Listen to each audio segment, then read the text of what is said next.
बिस्मिल्लाहिर्रहमानिर्रहीम, अस्सलाम वालेकुम। Welcome to my YouTube channel maths with Afshan. Students, आज हम करने जा रहे हैं एक्सरसाइज 3B। इससे पहले तमाम सिलेबस मैं अपने चैनल पे प्रीवियस सिलेबस मतलब chapter 1, chapter 2 with real life story sums और एक्सरसाइज 3A, ठीक है, ये कम्प्लीटली इनकी वीडियोस मैं अपने चैनल पे अपलोड कर चुकी हूँ।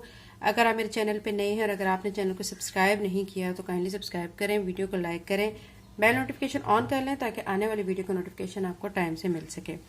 आज की वीडियो में एक्सरसाइज 3B कम्प्लीटली सॉल्व करेंगे। एक्सरसाइज 3B में जो हम यूज करेंगे टर्म्स, ठीक है, वो कौन कौन सी हैं। यहाँ पे मेन 3 डेफिनेशंस यूज होंगी, 3 टर्म्स यूज होंगी, proper fraction, improper fraction and mixed fraction, ठीक है। तो अब ये तीनों कौन कौन सी टाइप्स हैं इनके बारे में मैं आपको बताती चलूं, ठीक है। आप आ जाए पेज नंबर 64 पे, यहाँ पे आपको नजर आएगी डेफिनेशंस। टाइप्स ऑफ फ्रैक्शन के बारे में हम पढ़ेंगे। A fraction with the numerator 1 is known as unit fraction, यानी जिसमें ऊपर वाली टर्म हमारी क्या है 1 आ रही हो, ठीक है, नीचे कुछ भी हो लेकिन ऊपर टर्म को आपने देखना है। अगर ऊपर 1 आ रहा है जिस टर्म में, ठीक है, उस फ्रैक्शन को हम क्या कहेंगे, यूनिट फ्रैक्शन कहेंगे, ठीक है। Proper fraction, fractions such as 1/4, 2/5 and 7/8 have special name, they are called proper fraction। In fractions को प्रॉपर फ्रैक्शंस कहा जाता है। अब आपको कैसे पता चलेगा कि ये प्रॉपर फ्रैक्शन है? देखें, the numerator of each fraction is less than it's denominator, यानी ऊपर वाली रकम जो है हमेशा स्मॉलर होगी डिनोमिनेटर वाली वैल्यू से, ठीक है। तो वो कौन से फ्रैक्शन होंगे? प्रॉपर फ्रैक्शन, यानी ऊपर छोटी रकम नीचे बड़ी रकम। तो ऐसे फ्रैक्शंस को हम क्या कहेंगे? प्रॉपर फ्रैक्शन कहेंगे, ठीक है। अब हम कर लेते हैं इम्प्रॉपर फ्रैक्शन की डेफिनेशन।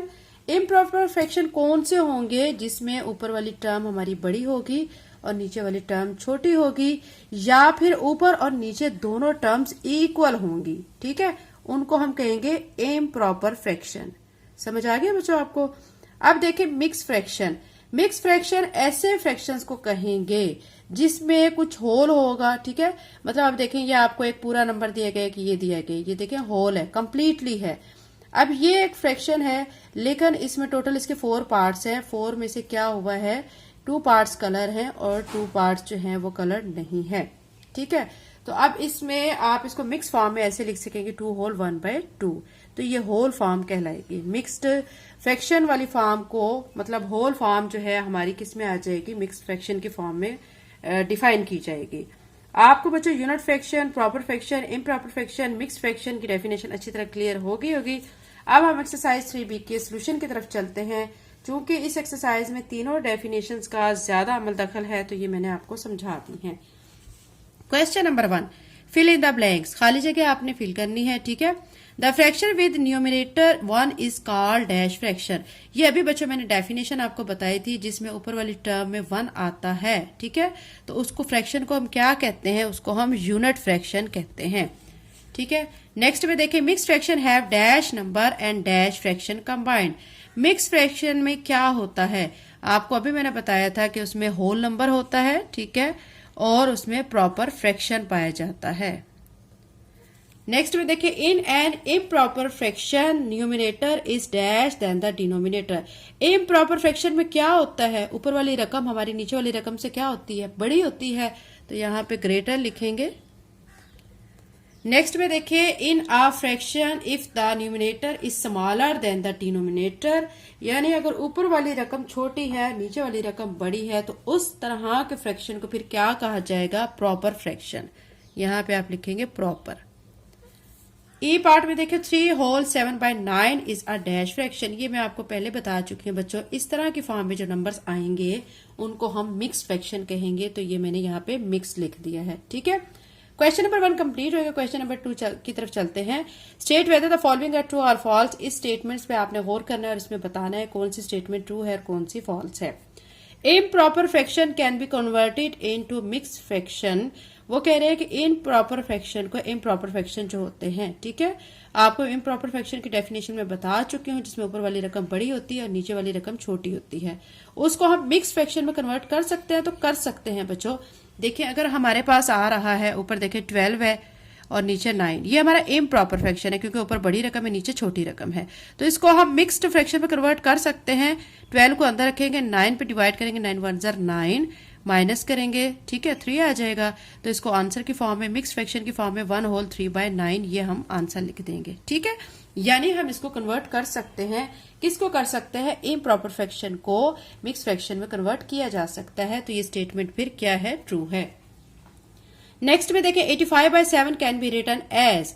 85/7 को क्या हम ऐसे लिख सकते हैं, तो हम डिवाइड करके देख लेते हैं। 85 को अंदर रख के 7 पे डिवाइड करते हैं, ठीक है। तो 7 देखें 1 ज़र 7, माइनस करेंगे, 8 में से 7 माइनस किया 1, 7 2 ज़र 14, ठीक है। ये साथ में रफ वर्क बच्चों मैं आपको करके दिखा रही हूँ ताकि आपको डाउट ना रहे। अब इसको कैसे हम लिख सकते हैं, देखें 12 होल 1/7, ये हम आंसर लिख सकते हैं। तो ये भी यही कह रहे हैं कि 85/7 can be written as 12 whole 1/7। तो ये स्टेटमेंट पे क्या होगी, ट्रू। तो हम यहाँ पे टी लिख देंगे। नेक्स्ट में देखें 1/6 2/9 आर इम्प्रॉपर फ्रैक्शन। वो कह रहे हैं कि ये वाले फ्रैक्शन जो है इम्प्रॉपर है। इम्प्रॉपर की बच्चों मैं आपको डेफिनेशन बता चुकी हूँ कि ऊपर वाली हमारी रकम बड़ी होती है और नीचे वाली रकम छोटी होती है। तो वो ये कह रहे हैं कि ये वाली टर्म देखे ना, ऊपर छोटी रकम है नीचे बड़ी रकम है, तो वो इसको कह रहे हैं कि ये इम्प्रॉपर फ्रैक्शन है। तो फिर ये क्या होगी, स्टेटमेंट फॉल्स होगी ना, क्योंकि ये तो इम्प्रॉपर नहीं बल्कि क्या है, प्रॉपर फ्रैक्शन है, ठीक है, जिसमें ऊपर छोटी रकम नीचे बड़ी रकम, वो प्रॉपर फ्रैक्शन है। डी की तरफ चलते हैं। इसमें देखिए एक आपको कंप्लीट दिया गया, यानी 2 होल है, मुकम्मल है। और थर्ड वाला जो है उसमें टोटल देखें पार्टीशन 1 2 3 4 5 6 7 8 है, टोटल 8 है इसके बॉक्सेस। उसमें से 3 कलर्ड है, 5 कलर्ड नहीं है, ठीक है। तो अब हम इसको कैसे लिखेंगे, 2 लिख के, ठीक है, और जो कलर्ड है 3 ऊपर लिखेंगे और टोटल जितने इसके पार्ट्स हैं वो 8, जितने इसके फ्रैक्शन है वो 8 नीचे लिख देंगे, ठीक है। तो ऐसे इसको लिखा जाएगा। तो इसका मतलब वो भी ऐसे लिख के दिखा रहे हैं कि इसको हम ऐसे लिख सकते हैं। तो फिर क्या कह रहे हैं, वो ठीक कह रहे हैं। तो इसको हम टी लिख देते हैं। नेक्स्ट में ई में देखें, the combination of a whole number and improper fraction is called mix fraction. वो कह रहे हैं कि होल नंबर और इम्प्रॉपर फ्रैक्शन का जो कॉम्बिनेशन है उसको मिक्स फ्रैक्शन कहा जाता है। तो ये स्टेटमेंट हमारी क्या हो जाएगी, गलत हो जाएगी, ठीक है। तो अब हम क्यों गलत हो जाएगी, ये आप बच्चों याद रखें कि ये जो होता है, ठीक है, अब कॉम्बिनेशन होल नंबर और प्रॉपर फ्रैक्शन का होता है तो वो मिक्स फ्रैक्शन होता है, ठीक है। इन्होंने कहा है इम्प्रॉपर फ्रैक्शन और जो है, ठीक है, कॉम्बिनेशन ऑफ होल नंबर को मिक्स फ्रैक्शन कहा है। तो ये स्टेटमेंट हमारी फिर फॉल्स हो जाएगी, यहाँ पे एफ लिखेंगे। क्वेश्चन नंबर 2 कंप्लीट हो गया। क्वेश्चन नंबर 3 करते हैं। Select the correct answer from the given option. ये आंसर्स आपको दिए गए हैं, इसमें से आपने जो सही आंसर है वो सिलेक्ट करना है। 456 divided by 13 can be written as. तो इसको बच्चों आप डिवाइड करके फिर देख सकते हैं कि आंसर क्या आता है। तो यही पे मैं आपको करके दिखा देती हूँ ताकि इजीली आपके तमाम कॉन्सेप्ट क्लियर हो जाएं। 13 को 3 से करेंगे, ठीक है, 39 आ जाएगा, माइनस करेंगे, 6 इधर आ जाएगा, 15 में से 9 माइनस किया, क्या आ जाएगा, 6। अब क्या करें, 13 को अगर हम 5 से मल्टीप्लाई करते हैं तो 65 आ जाता है, माइनस करते हैं 1। तो इसको हम कैसे लिख सकते हैं, देखिए हम इसको जो ऊपर आया हुआ होता है, ठीक है, क्वोशंट, उसको हम साइड पे लिखते हैं और जो रिमाइंडर होता है वो यहाँ पे आ जाता है, डिवाइजर इस साइड पे आ जाता है। तो 35 होल 1/13 हम इसको लिख सकते हैं। तो यहाँ पे देखें हमारा ये जो आंसर आया यहाँ पे इस साइड कौन सा है, देखिए 35 होल 11/13, 35 होल 1/13। तो यही हमारा भी आंसर आया है। तो हम इस स्टेटमेंट को फिर टिक लगा लेते हैं या सर्कल कर लेते हैं, ठीक है, आप कुछ भी कर सकते हैं। 1/5 is a unit fraction, proper fraction, improper fraction, mixed fraction. अब देखिए मिक्स फ्रैक्शन का तो आपको बच्चा पता है, जिसमें होल की फॉर्म में आपकी टर्म्स आ रही हैं। ये तो होल की फॉर्म में है ही नहीं, ठीक है, तो ये भी नहीं हुआ। फिर इम्प्रॉपर फ्रैक्शन, देखिए इम्प्रॉपर फ्रैक्शन और प्रॉपर फ्रैक्शन की भी डेफिनेशन मैं आपको बता चुकी हूँ। एक चीज मैंने आपको बताई थी, यूनिट फ्रैक्शन, ठीक है, अगर ऊपर हमारा 1 आ रहा होता है, नीचे कुछ भी नंबर हो, तो वो हमारा कौन सा फ्रैक्शन कहलाता है, वो यूनिट फ्रैक्शन कहलाता है। तो अब यहां से देखिए हमारा ए वाला ऑप्शन ठीक होगा, क्योंकि ये हमारा 1 है तो ये यूनिट फ्रैक्शन है, तो हम ए को टिक लगा लेते हैं, ठीक है। ये इसका बी हो चुका है। अभी हम इसका सी वाला पॉइंट देखते हैं। 6 whole 1/7 can be written as. आपने क्या करना है, 6 को 7 से मल्टीप्लाई करना है 42 बनेगा, 1 को ऐड करना है 43 बनेगा, फिर डिवाइडेड बाय 7। तो इसको हम ऐसे लिख सकते हैं 43/7। ठीक है, उन्होंने ऑप्शन में हमें दिए हैं 43/7, 42/7, 14/7, 13/7। हमने इसको सॉल्व करके देखना है। ठीक है, जब हमने देखा है तो हमारा बना है 43/7। तो ऑप्शन जो हमें गिवन है उसमें ए पे ये गिवन है, तो हम ए को हम टिक लगा लेते हैं। नेक्स्ट में देखें 3/7 इज अ 3/7 क्या है? इम्प्रॉपर फ्रैक्शन है, यूनिट फ्रैक्शन? यूनिट फ्रैक्शन तो है ही नहीं क्योंकि ऊपर 1 होना चाहिए था। ठीक है, फिर इम्प्रॉपर फ्रैक्शन का भी मैं आपको बता चुकी हूं क्या होती है, ऊपर बड़ी रकम नीचे छोटी रकम, डिनोमिनेटर में छोटी होती है। मिक्स्ड फ्रैक्शन भी नहीं है। अब हमारे पास रह गई है प्रॉपर फ्रैक्शन। तो ये प्रॉपर फ्रैक्शन है क्योंकि ऊपर हमारी क्या है, क्वांटिटी स्मॉल है और नीचे बिग है। तो यानी ऊपर हमारी स्मॉल क्वांटिटी जब होती है और नीचे बिग क्वांटिटी होती है तो उसको हम क्या कहते हैं, उसको हम प्रॉपर फ्रैक्शन कहते हैं। तो डी को टिक लगा लेते हैं। ई में देखें in proper fraction denominator is. अब देखें प्रॉपर फ्रैक्शन में डिनोमिनेटर क्या होता है, हमेशा न्यूमिनेटर से क्या होता है, ग्रेटर होता है। ठीक है, हमेशा वो क्या होता है, ग्रेटर होता है। अब देखें यहाँ पे ऑप्शन दिए हुए greater than numerator, equal to, less than या मल्टीपल ऑफ। तो ये हमारा क्या है, ग्रेटर देन। तो ये ए पे हम इसको टिक लगा लेते हैं। क्वेश्चन नंबर 3 कंप्लीट हो गया। क्वेश्चन नंबर 4 करते हैं। Represent the shapes as mix fraction. ये शेप्स आपको गिवन है, इनको आपने मिक्स फ्रैक्शन की फॉर्म में शो करना है। अब देखें एक तो हमारी कंप्लीटली है, ठीक है, कंप्लीट है, इसमें सारे कलर्ड हैं, तो ये 1 आ जाएगा। दूसरी में देखें आप कितने कलर्ड हैं, 2 इसके पार्ट्स कलर है तो 2 ऊपर लिखेंगे। टोटल कितने पार्ट्स हैं, 1 2 3 4 5 हैं, तो हम यहाँ पे क्या लिख देंगे, सॉरी 6 बन रहे हैं। देखें यहाँ से काउंट करना शुरू करें, 1 2 3 4 5 6, तो यहाँ पे ये लिख देंगे। ठीक है, नेक्स्ट में देखें ये कंप्लीटली है और ये जो है इसमें 3 कलर्ड है और 1 कलर नहीं है, मतलब टोटल इसके 4 पार्ट्स हैं, उसमें से 3 कलर्ड हैं। तो जो कंप्लीट है तो उसको तो होल में हम लिख देंगे और जो कलर्ड पार्ट्स हैं वो ऊपर लिख देंगे। टोटल जितने पार्ट्स हैं वो नीचे लिख देंगे। टोटल 4 पार्ट्स हैं तो 4 नीचे लिख देंगे। ठीक है, नेक्स्ट सी में देखें 2 कंप्लीटली है कलर्ड, तो 2 हम यहाँ पे लिख देंगे। और इस वाले में देखते हैं कितने इसके पहले पार्ट्स कलर्ड हैं, 1 2 3 3 कलर्ड हैं, 3 ऊपर लिख देंगे। और टोटल कितने हैं वो काउंट कर लेते हैं। देखिए 1 2 3 4 5 6 7 8 हैं, तो 8 यहाँ पे लिख देंगे। ठीक है, ये क्लियर हो गया। अब क्वेश्चन नंबर 5 की तरफ चलते हैं। Express these mix number as improper fraction.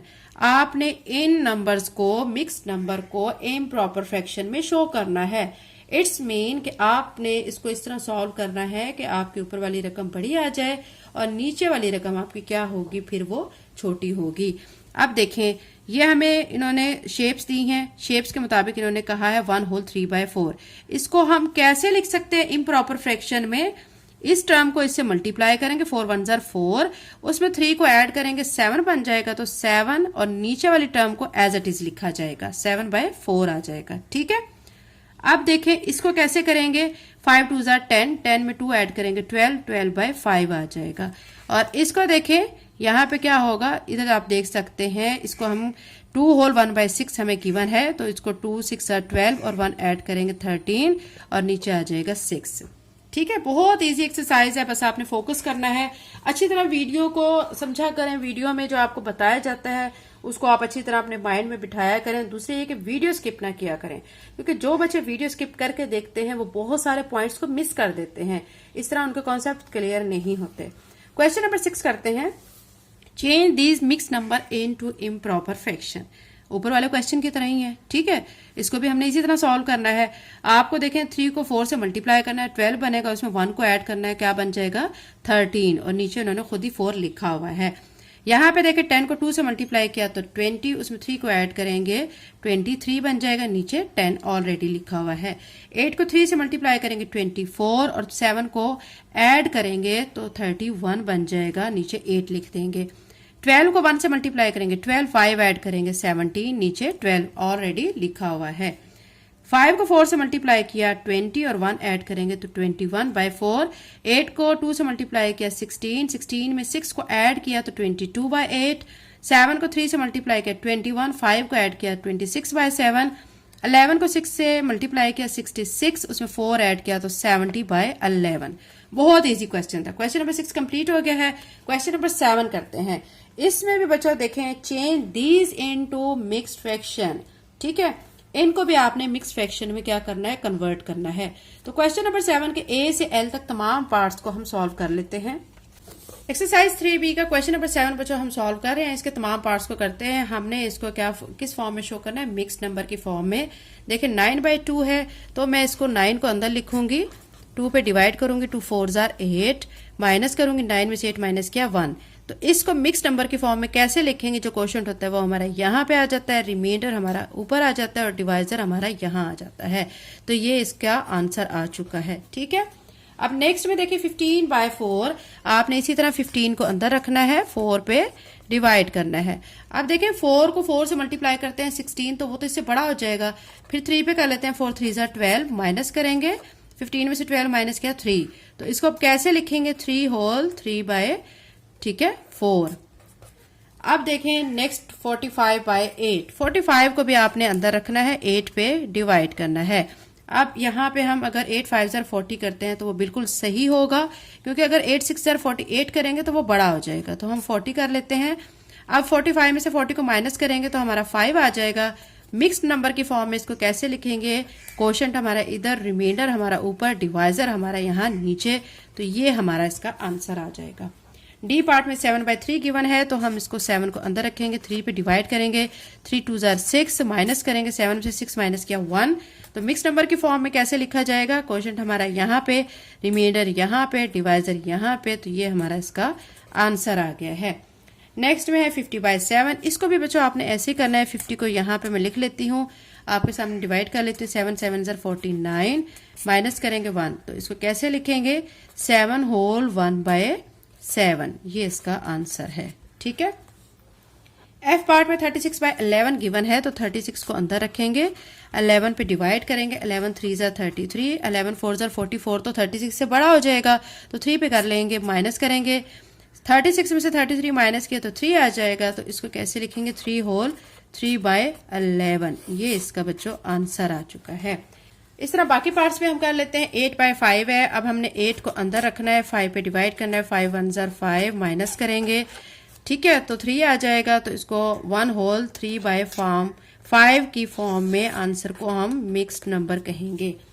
22/10, इसको भी ऐसे करेंगे, 22 को अंदर रखेंगे, 10 पे डिवाइड, 10 2s are 20, माइनस करेंगे तो 2 आ जाएगा। इस आंसर को कैसे लिखेंगे, 2 होल 2/10, ये हमारा आंसर आ चुका है। 62/8, 62 को अंदर रखेंगे, 8 पे डिवाइड करेंगे, ठीक है। अब 8 7s are 56 होता है, 8 8s are 64 होता है। तो हम 8 8s are 64 तो नहीं लिख सकते, 7 पे करेंगे, 8 7s are 56, माइनस करेंगे, 12 में से 6 माइनस किया तो 6 आ जाएगा। तो इस आंसर को कैसे लिखेंगे, 7 होल 6/8, तो ये हमारा आंसर आ चुका है। 12/7, 12 को आप अंदर रखेंगे, 7 पे डिवाइड करेंगे, 7 1s are 7, ठीक है, 12 में से 7 माइनस किया 5। तो इस आंसर को कैसे लिखेंगे, 1 होल 5/7, ये हमारा बच्चों इसका आंसर आ चुका है। 30/8, 30 को अंदर रखेंगे, 8 पे डिवाइड करेंगे, 8 3s are 24, क्योंकि 8 4s are 32, वो तो बड़ा हो जाएगा 30 से। तो फिर माइनस करेंगे, 30 में से 24 माइनस किया तो 6 आ जाएगा। तो इस आंसर को हम कैसे लिखेंगे, 3 होल 6/8, ठीक है। अभी देखें बच्चों के हमारे ये जो आंसर आ रहे हैं, ठीक है, आपने एक चीज देखनी है कि अगर ये ऊपर वाली रकम नीचे वाली रकम पे सेम टेबल पे कटती हो तो हमने इसकी कटिंग भी कर देनी है। अब ये देखें 6 है और ये 8 है, दोनों 2 के टेबल में इनकी कटिंग हो जाती है। 2 3s are 6, ठीक है, 2 4s are 8। तो फाइनली जो आंसर आ जाएगा उसका 3 होल 3/4 आएगा, ठीक है, ये इसका फाइनल आंसर आएगा। ये चीज आपने याद रखनी है कि आपके जो यहाँ पे जो मिक्स नंबर हैं उनमें ऊपर वाली टर्म हमेशा छोटी होती है, नीचे वाली टर्म हमारी बड़ी होती है, ठीक है। तो अगर आपकी ऐसी कंडीशन आ जाती है जिसमें ऊपर वाली टर्म और नीचे वाली टर्म सेम टेबल पे रिड्यूस हो रही हो, ठीक है, अगर एक टेबल पे दोनों की कटिंग हो रही हो तो आपने उसको कट भी कर देना है, उसको मजीद सिंप्लीफाई भी कर देना है। तो अभी देखिए 6/8 दोनों 2 के टेबल में आ रहे हैं। 2 3 जार 6, 2 4 जार 8। तो हम इसको फिर कट करके 3/4 भी लिख लेते हैं। तो पूरा आंसर कैसे लिखेंगे, 3 होल 3/4। ठीक है, अब है हमारा लास्ट पार्ट, एल पार्ट, जो कि है 35/6। 35 को अंदर रखेंगे और 6 पे डिवाइड करेंगे। ठीक है, 6 5 जार 30, क्योंकि 6 6 जार 36 वो उससे बड़ा हो जाएगा 35 से। माइनस करेंगे तो यहाँ पे 5 आ जाएगा। अब इसको कैसे लिखेंगे, 5, ठीक है, होल 5/6। तो ये हमारा बच्चों इस पार्ट का आंसर आ चुका है। क्वेश्चन नंबर 7 कंप्लीट हो गया और इसके साथ ही हमारी एक्सरसाइज 3B कंप्लीट हो चुकी है। अगर आप मेरे चैनल पे नए हैं और अगर आपने चैनल को सब्सक्राइब नहीं किया तो काइंडली सब्सक्राइब करें, वीडियो को लाइक करें, बेल नोटिफिकेशन ऑन कर लें ताकि मेरी आने वाली वीडियो का नोटिफिकेशन आपको टाइम से मिल सके। इसके अलावा बच्चों जो आपके फ्रेंड्स हैं, ठीक है, आपके रिलेटिव्स हैं जो ये सिलेबस पढ़ रहे हैं, उन तक लिंक जरूर शेयर करें ताकि दूसरे लोग भी इससे मुस्तफीद हो सके। Thank you and Allah Hafiz.